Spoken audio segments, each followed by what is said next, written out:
Ladies and gentlemen, welcome back to the workshop. It is just brilliant to have you here. Now, obviously you guys have probably already seen me make my lovely fiance's engagement ring. And that was such a blessing and a thrill to be able to do. She said yes, which is very exciting, and it's a very special moment for us. It's been an exciting year, you know, what you guys have seen on the craft front and then also on the personal front. And I'm feeling very lucky to be making this video, because in this video, I'm gonna be making some wedding bands for my lovely fiancé and I. Today's sponsor is Skillshare. Skillshare is an online learning community with over 25,000 online video courses for you to watch with a premium membership. Now, premium membership's usually $10 a month, but with my link in the description, you can get 2 months of Skillshare Premium for free, where you can watch all those videos and learn a whole host of skills. Thank you, Skillshare, for sponsoring this video. Let's get back into it. You will have noticed, if you paid good attention in the engagement ring video, I didn't just cast the engagement ring, I also cast this little band in the interests of expediency, and also, nice little thought, cast them at the same time.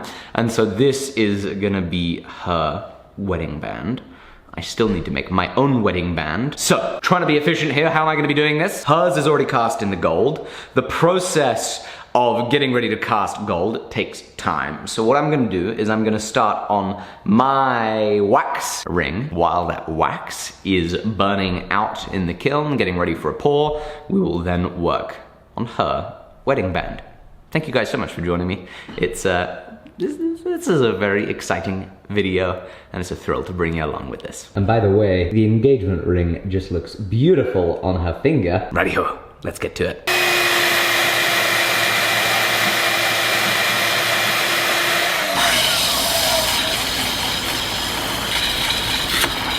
Okie dokie, I've got this chunk of wax cut down and flattened off. Now, the next thing that needs to happen is I need to size it a little closer to my finger. That's where one of these things comes in. Set of ring sizes. Okay, that's a little tight. That goes on, but it needs to come off. There we go, third time's the charm. Number 8. Now on this mandrel, ring mandrel, that's coming in a 7.5, handy to know. So I can heat up this mandrel and then put that wax piece on it, and that's gonna melt it open.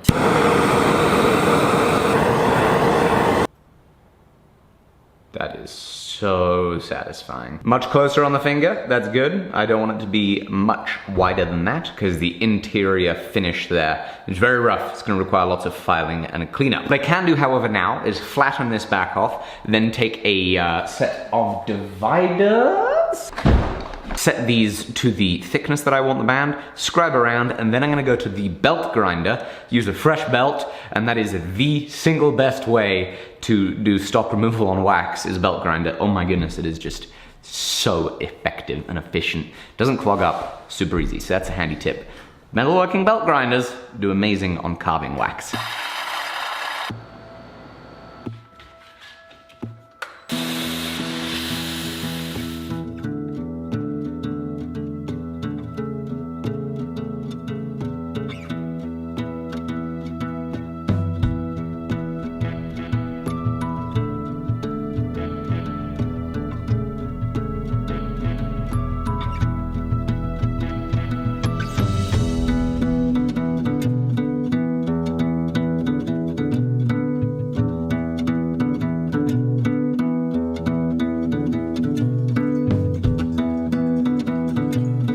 I've got the wax shaped for my band, a little tapered band. The next step is to apply the wax sprue, get it onto the rubber sprue base before moving on to mixing up some investment.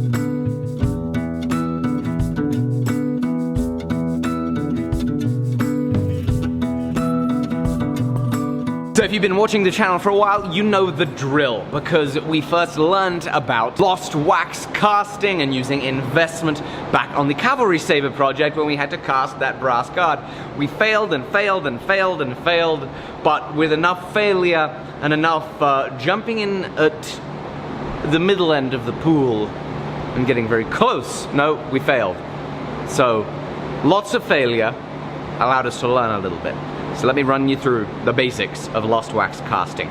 We have made this wax piece. This is my wedding band out of the wax. Great. This is not gold though. So what we do is we mix up investment. So there's this very fine white powder called investment, and we make this pourable, very viscous liquid by mixing it with water. I'm using distilled water because in all the failures, somewhere along the lines, reading forum posts, I heard somebody say it was a good idea, and I like the idea of that consistency. You mix it to a very exact proportion. Your wax piece, which is stuck on this rubber flask bottom, then gets inserted into your stainless steel flask. You pour your liquid investment into it, and through the mixing process, and after it's been poured, you pull a vacuum or pressurize a chamber to make sure that you can suck out or crush down any air bubbles that form. What's exciting is that at last, I feel like I have some sort of repeatability in the process, so I'm feeling rather confident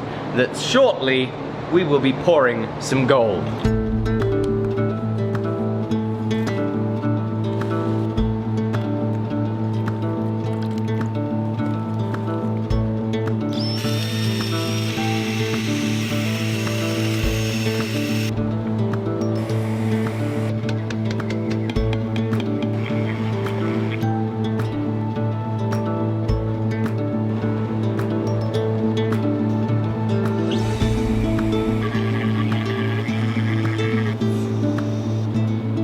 So after a few hours, the investment sets into a pretty hard material. We're able to take this rubber flask bottom, peel it off, breaks the wax away. It leaves a beautiful little indent for the molten metal to flow in, and you can see the end of the wax from our sprue right there. Next step, with this off, that would be a bad idea, is I'm gonna take this little wax tray, I set this on there with enough clearance that the wax can dribble out, and we're then gonna put it in the oven. Now, there are two steps in the burnout. The first of them is to melt out all the wax, catch it, pull the tray out, and the next is to heat it up to 1350 degrees Fahrenheit, where we are burning any final wax residues completely out of it, in case there are parts of the design that don't allow the wax to flow out. Then we're gonna burn them out of there. I'm gonna do a faster program than I usually would. This is gonna be a very simple little casting, and so with the Paragon kiln, we are starting the firing. Quick disclosure, Paragon is a sponsor of the show, and so big thank you to them for providing us with these phenomenal bits of equipment. So, the wax has all dripped out of there. It'd be a bad time to leave this tray in there, it would get smoky. I'm gonna put this back inside, hold down. Now it's all the way to 1350 degrees. So while that piece is burning out, it is back upstairs to work on my fiance's wedding band. So right here is the engagement ring. Now of course we had a little bit of an issue with this being too small, and I had to open it up, and so considering this band as cast is going to be just like the engagement ring, I am sure we're going to have ourselves an issue. Right now it's 15.13 millimeters. The engagement ring across here, 15.82. So we have a little ways to go, 15.7 this way. Custom fit. So the first step on this is to open it up to 15.8 millimeters.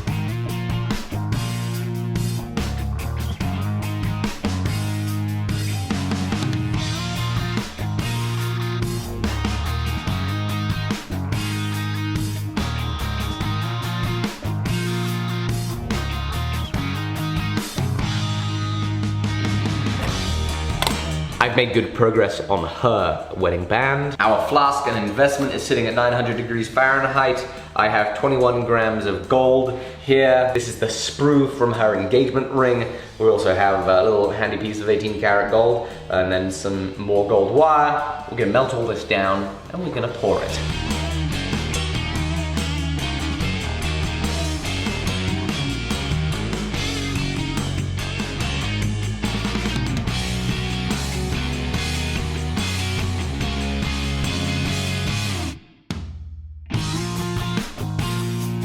It's so, like, now that you have now that you've done it a couple of times, it's like, oh, just doing a pour.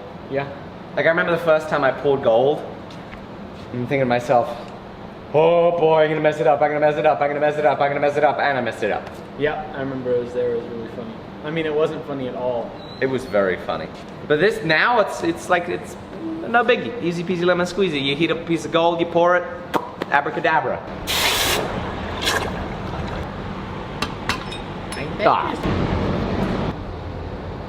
Looks beautiful. So that investment that we mixed up, and that's that white stuff, it's water soluble.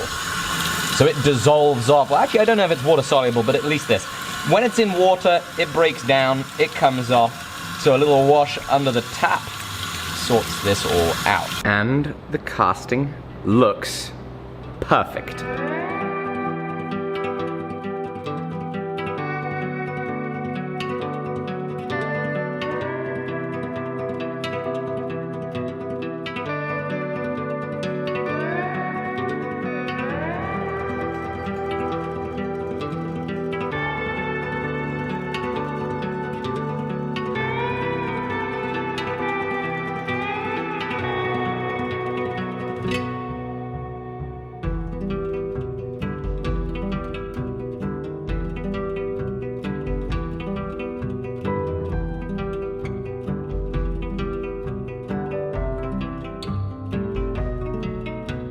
So with a jeweler's saw and a number 3 blade, I believe, quite a coarse one, I sawed off the sprue, and we then filed the perimeter back around, and we have some nice facets on the corners too. The next step is addressing that issue right there by opening up the inside. The way that I want to do this is I actually want to hammer on the ring and see if I can stretch it so that not only will I stretch it to get closer to fitting on my finger, but I'm also going to work harden the gold to make it a little more hard wearing. So this goes on the ring mandrel. In case this does a whole lot, we'll be able to see right now it is a 6 and a tiny bit. We're just gonna be doing a little bit of this. Flip it over, same again.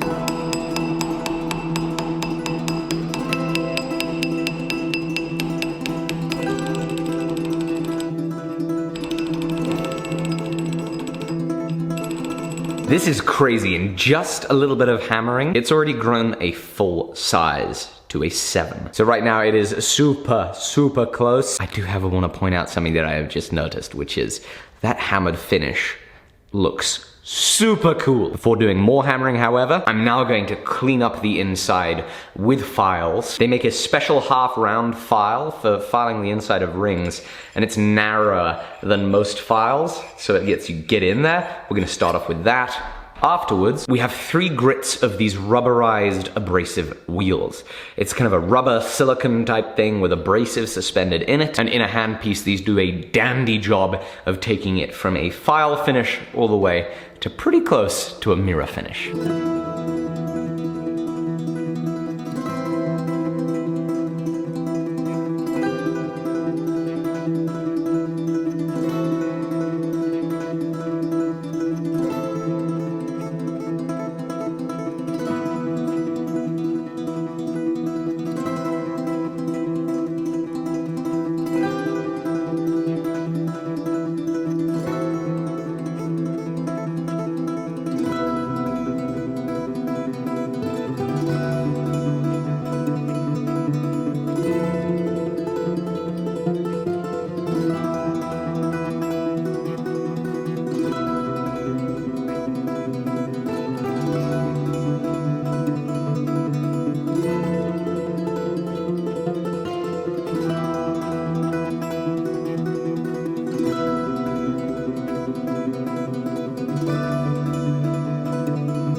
We are so happy with how these rings look.